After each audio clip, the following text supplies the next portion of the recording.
quem fala é Long Gameplay. Estou trazendo aqui o primeiro vídeo do canal para vocês de como fazer um canhão. Você vai precisar de pedra, água, dinamite, isqueiro e laje de pedra. Vamos lá.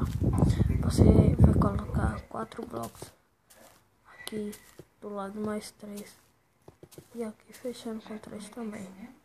Colocará a laje de pedra aqui na frente, a dinamite em forma de L.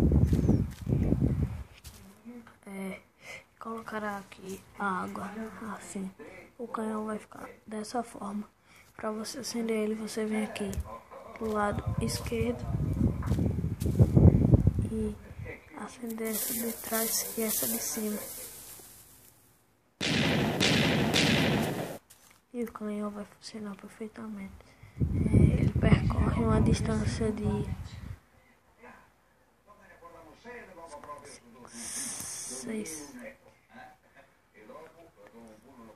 13 blocos, mas depende quantas vezes você acionar.